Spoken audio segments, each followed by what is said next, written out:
Okay. So mostly this is information about how our body control our water balance. So when we control our water balance, it also means that we will control electrolytes on it, which is really important, especially if you are athlete. Electrolyte is really important. If you don't have enough electrolyte, then you're gonna have dizzy, doesn't really, cannot really concentrate during the play. Right? So you need the electrolyte balance in this case. Now, water and electrolytes are interdependent. They need one another. Yeah? You need water, at the same time, you need the electrolytes. One change, for example, if the water change, your electrolytes will be also changed. It might be have too much electrolyte when you dehydrate. Okay? But you have too much water, the electrolyte will be lower. Okay? So it's kind of dissolved in that water. Because electrolytes are ions mostly that dissolve in water. So they are hydrophilic. So electrolytes are hydrophilic. Because what? Because they have charges. Okay? Remember, chemicals or substances that have charge will be hydrophilic. They will be dissolved in water. There are several electrolytes that's really important, like sodium, potassium, calcium, hydrogen ion, hydroxide ion, chloride ions, and magnesium. So these have to be controlled tightly in our body. And again, we have learned about homeostasis, which is the internal body condition, which is also known as a normal body condition for any internal substances, including electrolytes and water. Okay, so this is we have mostly this is automatic control. Okay. Now we're gonna learn about the body fluid first. Okay, remember body fluids mostly water. They are actually not balanced. Not in the same concentration at different organs. So some organs has more water compared to other organs. So that they are not really distributed equally on all organs. However, it can be divided into two types. And we have learned this in Bio 171. When we talk about tissue, so tissue consists of cells and the area surrounding the cell. So when we talk about the tissue, we have the cell, and inside the cell we have the fluid. It's called the intracellular fluid or ICF. Sometimes it is known also as a cytosol. So this is mostly our fluid will be located inside the cell. And then outside the cell, so the cell is actually also bathed in the fluid also. And that fluid is called the interstitial fluid, or sometimes mostly it's called the extracellular fluid, ECF. And the most abundant type of extracellular fluids is the interstitial fluid, the fluid between cells. So there are intra, which is fluid inside the cell, and there are extra, which is fluid outside the cell. So this is the distribution of fluid or water in our body. Okay. So there are about 40 liters of water in our body. Okay. And then male has more water compared to the female. The reason is because female actually have more fat. Okay. So this is the fact. Right? Female has more fat, and remember fat is hydrophilic. It's hydrophilic molecule. It means that fat does not like water. It means that in the fat, water will be very, very less in concentration because they are hydrophobic molecule. So fat is actually drier compared to other type of tissue in our body. Okay. Now, so male has more water, about 60%, 63%. Female only 52% water in their body. Again, this is because of different tissue. Okay. Female have more fat tissue, or called the adipose tissue, compared to the male. Now, if we see based on the organs, the organ that actually has more water is actually our brain. Our brain has more water compared to other organs, about 85%. Okay, compared, for example, to let's say lungs. Okay, lungs, they also have more water, about 80%. Blood, about 50% water. Remember, the plasma, 45% So let's say roughly about 50% water in the blood plasma. Bone, if you still remember the bone, okay, it has water, it has calcium, and it has collagen. The water is about 50%. So 50, 25, 25. Okay, 50% water, 25 collagen, 25 calcium. Right? So 50% in the bone. But in the teeth, we learned last time, actually have less water because it has more calcium on it. It's harder. So less water in the teeth compared to the bone. Kidney, almost similar with the brain, also have a lot of water, 80 to 85%. Skin, only about 70%. So this is kind of distribution of water in our body organs. Okay? So it's not equally distributed in all the organs. They are not the same concentration. Again, this is the difference between ICF and ECF. So ICF means fluid inside the cell, intracellular fluid. The ECF is called mean the extracellular fluid outside the cell. It actually can be divided into three types in our body. First, the most abundant one is called the interstitial fluid between the cell. This is, most organs will have ECF in this form, interstitial fluid. But in the blood, the extracellular fluid has special name. It's called the blood plasma. So blood plasma is actually ECF. In the lymphatic tissue, it also has special name. It's called lymph or lymphatic fluid. Okay, this is actually extracellular fluid in the lymphatic tissue. So there are three types of ECF. Again, the most abundant one is called the interstitial fluid, and there will be blood plasma, and there is another one is called the lymphatic fluid on the lymphatic tissue.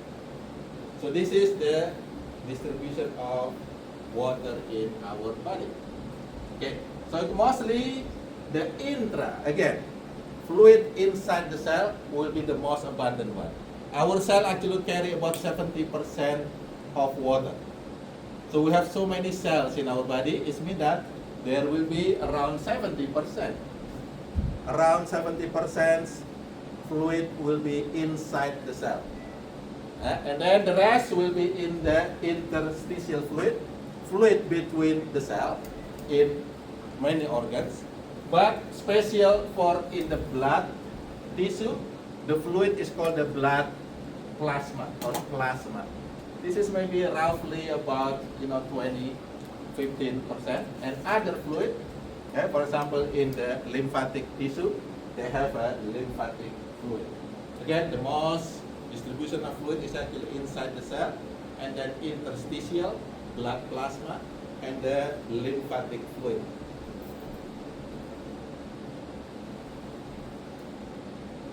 Okay. So this is the electrolytes that is carried within the body fluid, the water. Mostly we have similar concentrations of these electrolytes in different parts of our body, which is sodium. Sodium is really important. If we still learn about how the sodium can affecting our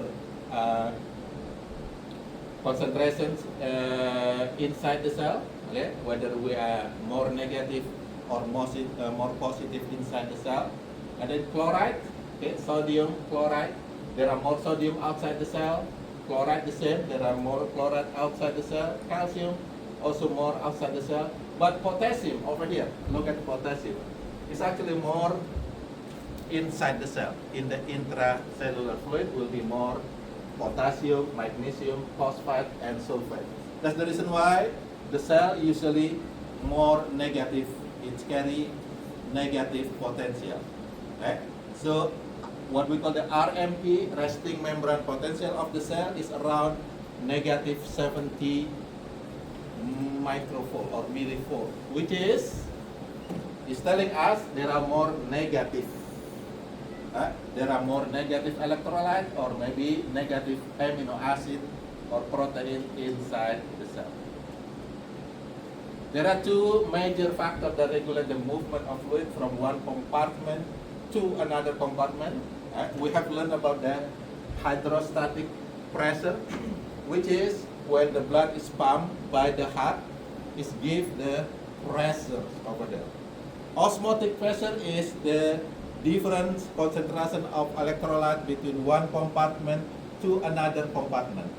If we have more electrolyte in one compartment, the water will go there. So the water is called the osmosis. They try to dissolve extra solutes. Yeah? Therefore, the osmotic pressure will be based on the concentrations of electrolytes between the two compartments. Okay? Its water will move by process called the osmosis. They try to dissolve the extra molecules or extra electrolytes.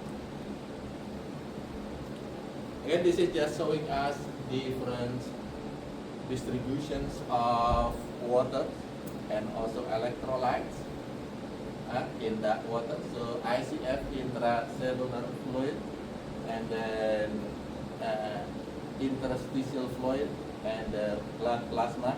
You can see the different concentration of electrolytes within this different compartment or different body fluid.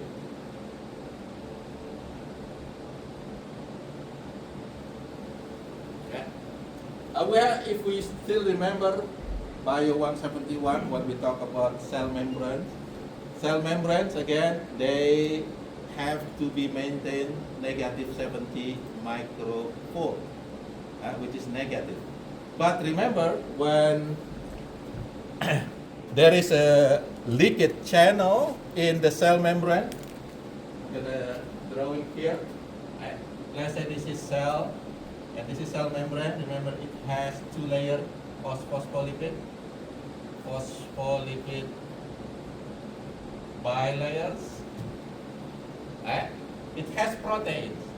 There are some integral proteins that create protein transport or transport protein, and also there are some that create a channel, protein channel or ion channel.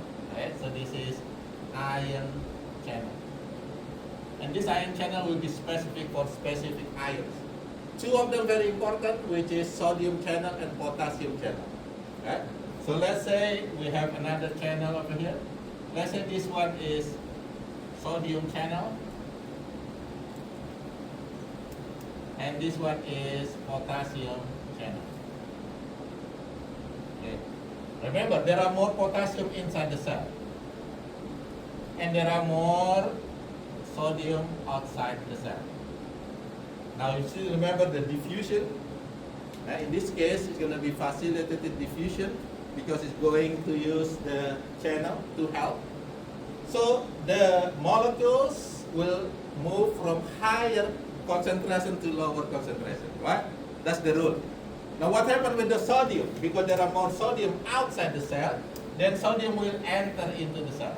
Oh, forget to mention this, the RMP, the resting membrane potential, is negative, which is negative 70 microvolt. We have to maintain this, negative 70 microvolt. Okay? Now what happens when the sodium enter to the cell? There are 3 sodium enter during one movement. Potassium, there are more potassium inside the cell. Therefore, there will be out.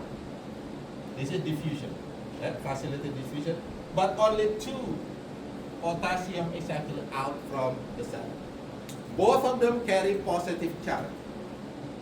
Both of them carry positive charge. It means that if you enter 3, exit 2, it's going to be more positive inside. Right? It will increase the potential inside the cell. We don't like that. We cannot do that. Therefore, we have to control it using the active transport. And the most abundant active transport that we have is called the sodium potassium pump. If you still remember chapter 3, the membrane, what we talk about cell membrane. Right? So this is what we call the sodium potassium pump. It will pump, doing pumping. Pumping means from lower concentration to higher concentration. You have to push. So this sodium potassium pump will remove 3 sodium out. Pump 3 sodium out and pump 2 potassium in. You follow this?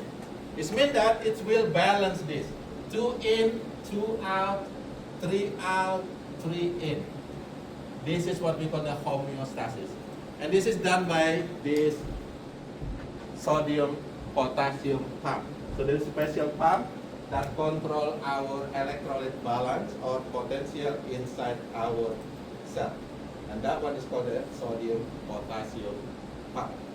So we have a lot of sodium potassium pump in our cell. All organisms will have a lot of this pump because they need it. Otherwise, the cell will be broken. We have learned about capillary exchange, which is mostly due to the hydrostatic pressure, the pressure that coming from the blood pumping from the heart on the tissue, on the capillary, that will push a lot of material, including electrolytes. So a lot of electrolytes will be pushed out from the blood into the tissue, into the cell. This is one of the movement of the electrolyte or other nutrients, including glucoses. Glucoses need what we call the protein transport. This is going to be also diffusion, facilitated diffusion using the transport proteins. This is just comparing 2 hands. One of them is have what we call the edema, which is more fluid, actually stay on that place, and the other one is normal hand. So you can see, if you have problems with the hand, for example, you have a accident, it might collect a lot of fluid on that area. That's gonna be swell. So edema is other name for swelling on specific organ. So water balance, this is the balance between intake and output. The intake and output. The main intake, now Joe carry the water. That's his main intake. That's our main intake actually, drinking. Drinking is the main intake of water into our body. Food also carry some water in it. So this is another way of intake the protein. Output mostly from urine. So urine's about maybe 60-70% water out from our body through the urine. The rest will be from respiration, evaporations, precipitation, sweating. That's the water output. It has to be controlled. Right? It means that if we take 2 liter water in, then 2 liter water will be out. Or if 2 liter water out from our body, we have to take 2 liter water in. Okay? That's the balance. Therefore, if you don't take that one, for example, you have more water output compared to the intake, then our body will be dehydrated. Okay. Now, average about 2.5 liters water intake and output will be controlled. This is the average and normal for healthy persons. Again, 60% coming from the drinking, and 30% from food, the moist food, and 10% maybe from other process. Okay? Again, the main water intake is drinking. Okay? So about 2.5 liter in. It means that about 2.5 liter will be out. So 2.5 liter per day will be out. Mostly from the urine, about 60-70% from urine. I mentioned last time about 1.8 liter to 2 liter is actually urine production. Mostly urines will take the water out. Some from our feces, some from sweating, some from other combination process including respiration. Respiration also take some water out from our body. It will be changed, it will be balanced based on our intake and our output. This is just illustrations. Again, water intake and water output, they have to be balanced. This is per day. Okay? This is based on intake per day and output per day. So normally about 2 liter water in, and normally about 2.5 liter water will be out. That's the normal balance of water every day. Okay. So how we control it? Our body have the mechanism to do it. We have special area in our brain, it's called the thirst control, that actually telling us you are thirsty. Right? And then you know is drinking the water. I don't know whether that part of the brain telling you to drink because of thirsty or just want to drink. Daniel also drinking. I don't know whether thirsty or not. But if you're really thirsty, then part of our brain will telling us drink. Otherwise you die. Okay? So drink, there is a control in our body. Osmotic pressures, this is also will control our intake. If we have too much electrolyte, our body will be drier, and it will tell also us to take water. Respond that only lost 1% of body water, we already have response for this one. Just 1% of our body water out from our body, like for example sweating, we will have the ability to tell, okay, you need water. Right? This is just showing us the mechanism. Again, most of the mechanism in our body using negative control system or negative feedback system. If you still remember, there are two types of feedback system, negative and positive. And there are three components of the feedback system. The first one is receptor, and then the control center, which is mostly the brain, and the last one is going to be the effector, the one that perform things. Like for example, if we are thirsty, what happens? Our receptor will tell, oh, I'm thirsty, and the brain will control that and tell your muscle actually, the one that's controlled is going to be your muscle, and control your muscle to take water, bottle of water, and drink it. That's the effector. So receptor, control center, and the effector. And this is just illustration of that process. Again, brain is the main control center for our action, including this water intake. Okay. Now, the special place of the brain that control mostly our water balance is in the hypothalamus. And remember, hypothalamus also the one that control the endocrine system, the one that control hormonal system. So this is part that controlling our water intake and also output. Remember, hypothalamus produce the ADH. We talked about urinary system last time. Okay, antidiuretic hormone is produced by the hypothalamus. This is the one that conserve water in our body. It will produce less urine and less sweating if we produce enough ADH. Okay? So it's also from the hypothalamus. That's the main control. This is just showing us the movement of water. It's called the osmosis. And the osmosis is the movement of water from lower solute concentration to higher solute concentration.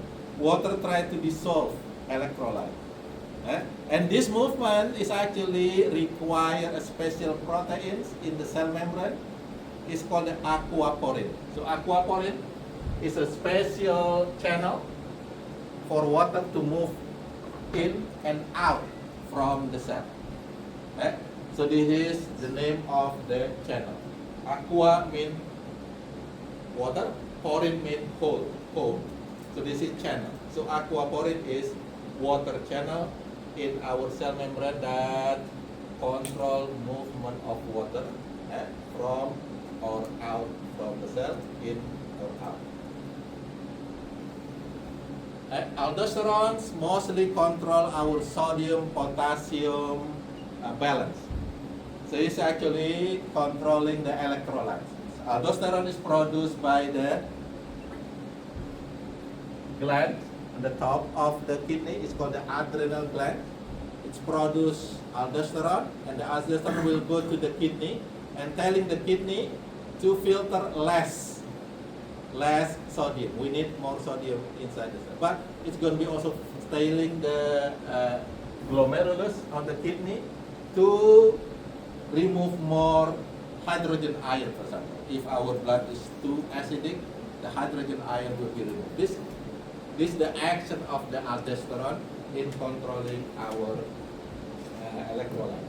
So mostly sodium and potassium will be controlled by this hormone. And again, we talk about the nephron. The nephron is the functional unit of the urine system. This is the one that really filters the blood and produce the urine.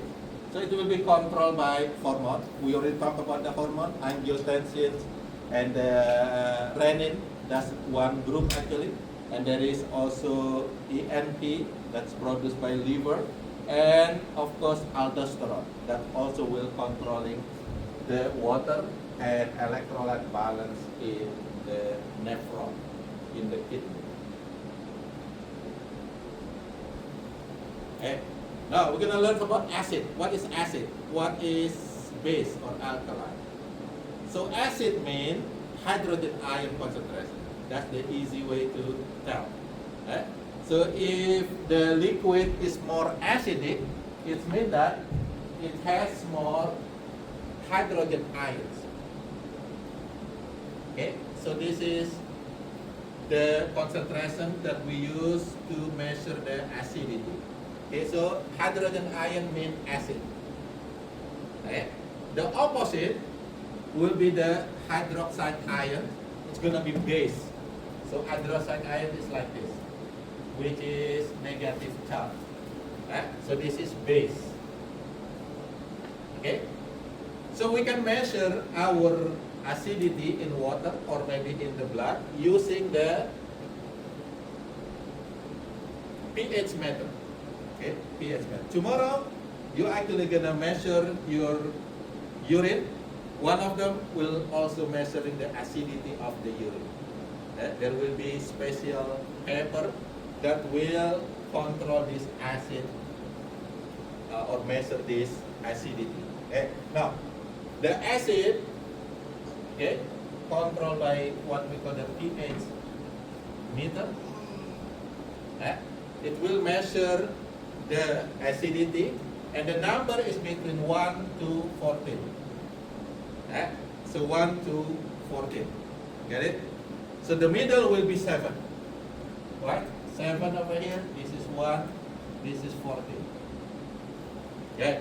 So 7 means neutral, because the concentration of acid and base, hydrogen and hydroxide will be the same. 7 and 7. Right? So this is neutral. So if we measure and then show the color is neutral color, it means that our liquid is neutral if give us the pH 7. Now lower than 7, going here, it's called acid, acidic. So if we measure, our liquid, let's say the pH is 5, it means that acidic.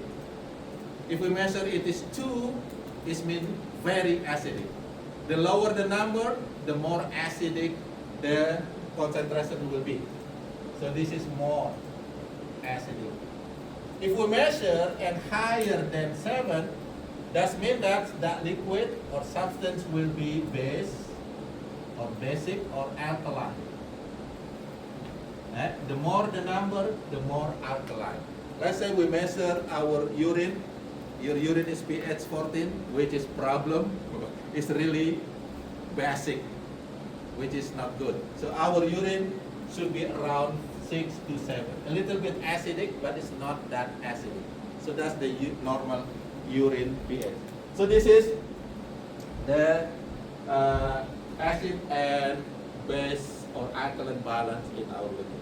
Especially in the blood, is really important. It has to be controlled very, very strictly in the very short range, between 7.35 to 7.45. You can imagine that. It's very small range for controlling the pH in the blood. If it is less than this, then our blood will be acidic. We have a disease or condition called acidosis. If it is higher than 7.45, our blood will be basic. We have what we call alkalosis. It is bad. Whether acidosis or alkalosis, both of them are really bad in our body. This is just some examples of liquid.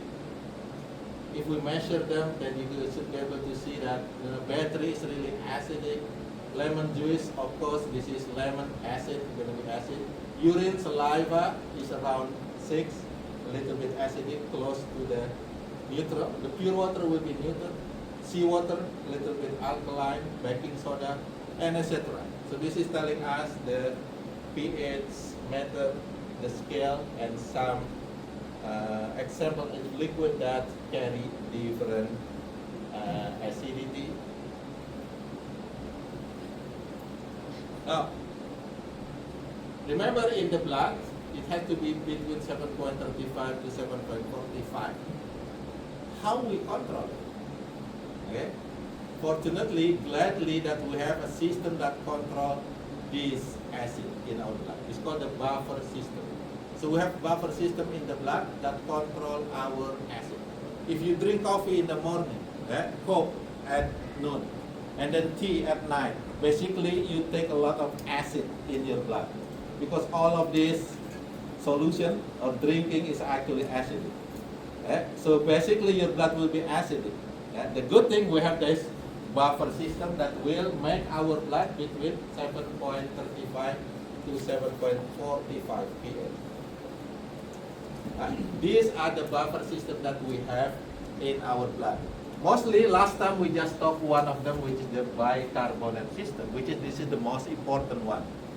Consists of the carbonic acid and the bicarbonate ions. That's the bicarbonate system, bicarbonate ion and carbonic acid. But there's another system that actually also control our acidity. But it's not it's less important compared to the bicarbonate or the system over there, the first system.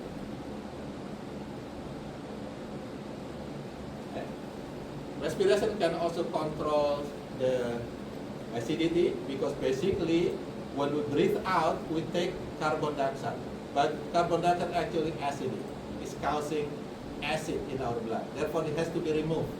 And our respiratory center, our respiratory system, remove that carbon dioxide from our blood, which is good to maintain our blood acidity. The same thing with the kidney, the filtration. Mostly hydrogen ions will be removed from the kidney, filter in the kidney. It will reduce the acid in our blood.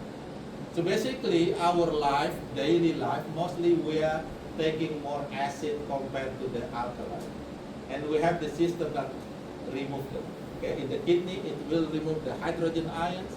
From the respiration, it will remove the carbon dioxide. Both of them are acidic molecules or substrates.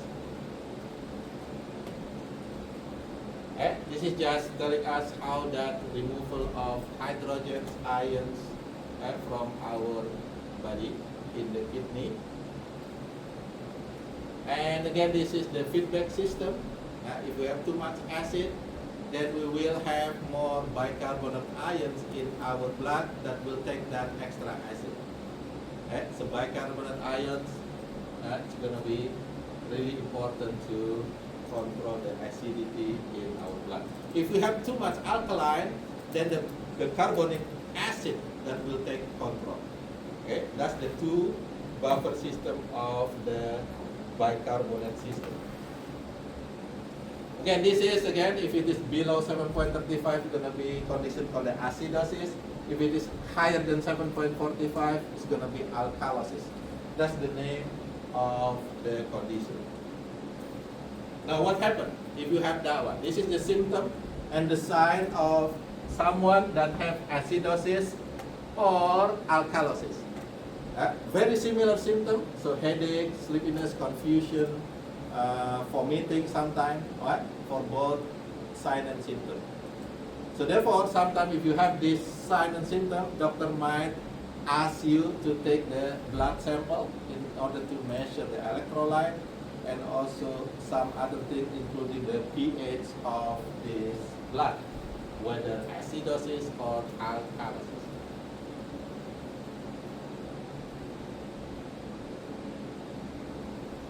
This is just some terminology or clinical application for some conditions, like for example hyponatremia. Hypo means lower, natrium, which is sodium. So it's going to be, if you have lower sodium concentration in the blood, then you have a condition called the hyponatremia. If it is too much sodium, it's going to be hypernatremia. If you have too much potassium, which is kalium, it's going to be hypokalemia. I mean, if it's too much, hyperkalemia. If it is too low, it's going to be hypokalemia. So this is, remember, the symbol for potassium is actually K. What? K. It's actually Greek is kalium. And sodium symbol is Na. It's actually natrium. So that's the reason why it's using the original name, natrium and kalium, whether hypo or hyper. Okay, we're done. So that's our chapter 26. Again, I need your assignments before the class start on Thursday. If you do finish tomorrow, you can bring it to my office. So therefore, I can check it out. Make sure you have correct answers on your assignment. Right? Just slide down under my office, whether today or tomorrow, then I will return it on Thursday for review. And tomorrow again, there will be lab quiz over the lab that we do last time. Yes. Assignment 4. Okay? So assignment 4. Okay, so it's gonna be a little bit change in the schedule because it's different with what I put over there. But follow the weekly schedule, okay, that you have to print out. Okay. Good job. Thank you.